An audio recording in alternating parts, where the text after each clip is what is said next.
Shalom Aleichem everyone, hope everyone is doing well, enjoying their summer. It's very hot here in Israel, Baruch Hashem. Wanted to share a very quick thought on Parashat Balak. We read at the end of the Chumash, when Moshe Rabbeinu is in his last remarks to Klal Yisrael, and then he's about to die, in Parashat Zos HaBracha, the Torah tells us that Lo kam Navi b'Yisrael ke-Moshe. There never was, never will be a Navi in the Jewish people like Moshe Rabbeinu. That's found in Perek Lamed Daled, Pasuk Yud of Sefer Dvarim. And then all of a sudden, Chazal say something unbelievable. The Sifri is Medayek. Lo kam Navi b'Yisrael ke-Moshe. There'll never be a Navi in Yisrael like Moshe, but there will be a Navi like Moshe within the Umos Ha'olam. And who, of course, is that? That is Bilam. Bilam the Navi is on a level akin to Moshe Rabbeinu. It's very striking.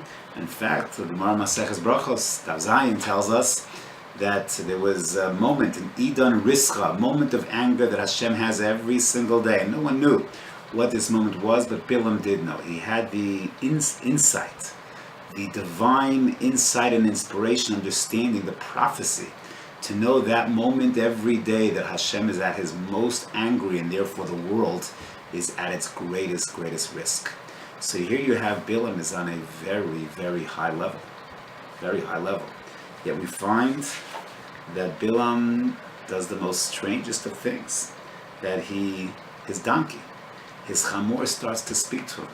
There's an angel in the path, which for some reason Bilam misses, and the chamor sees, stops in his tracks, and all of a sudden, Vayiftach, as Piach HaAson, the mouth of the Ason opens up, and there's a conversation that takes place between Bilam and his donkey, as if this is normal. And Bilam doesn't react in a terribly abnormal way until he demands of his chamor to move, his Ason to move, and of course the Ason refuses to do so. What exactly is going on over here? Bilam on the highest of levels, and now is missing something so basic that his Ason sees, and now he's having this conversation with his Ason.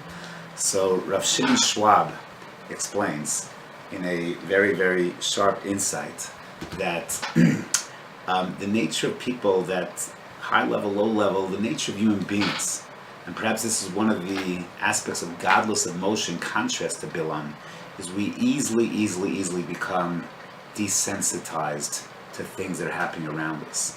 Bilam was exposed to the highest levels of spirituality, of nevuah, yet he missed some of the basics, and that's because of a certain desensitivity that developed within him. Moshe, on the other hand, the Anav Mikol Adam, was always with that humbleness, channeling his nevuah in the direction it was channeled to. We never find him plagued by this kind of separation from reality.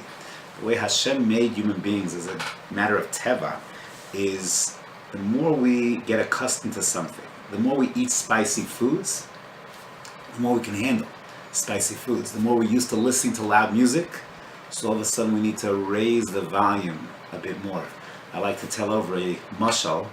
It's not a true mashal, I'm told, but it's a good mashal that brings the point home. Is they did a study of frogs, and they put a frog in a boiling hot. They tossed the frog into a boiling hot cauldron of water, and the second the frog felt the heat, he jumped right out. He was able to jump out using the surface pressure of the water itself as his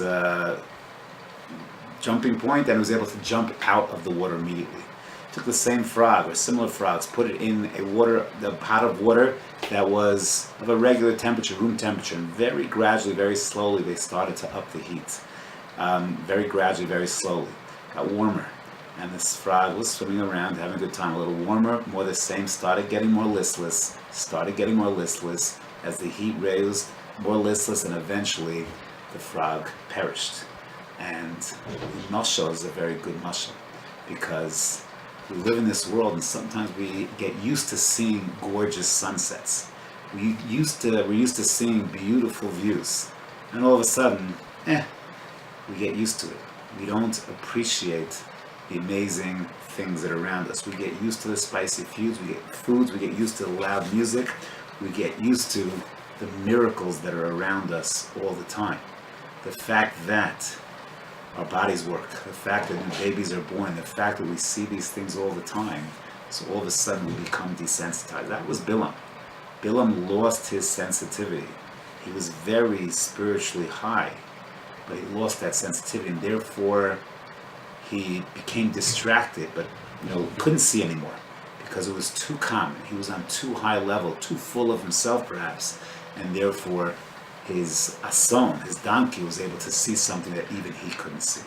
So a lesson for all of us is, as we are in the summer, we're without a Beis HaMikdash, and we're starting to be mitabel for the Churban Habayis, but how many of us honestly really care? How many of us really think about the fact that we don't have a Beis HaMikdash? We're used to it, let's be honest. The 3 weeks, the 9 days, Shiva B'Tammuz, Tisha B'Av, it's an annoyance, let's be honest. Because life is good. And we become desensitized to a world without Seder Kachim, to a world without Seder Taharos, to a world where we're missing hundreds of the 613 mitzvahs because we don't have a Beis HaMikdash. We've gotten used to it. And the challenge of this time of year is to just create a little bit of sensitivity. And Be'ez Hashem, that sensitivity will enable us to see things that we should be seeing but sometimes take for granted. And when we do that, we open up vistas for ourselves to a much more spiritual existence. An excellent week.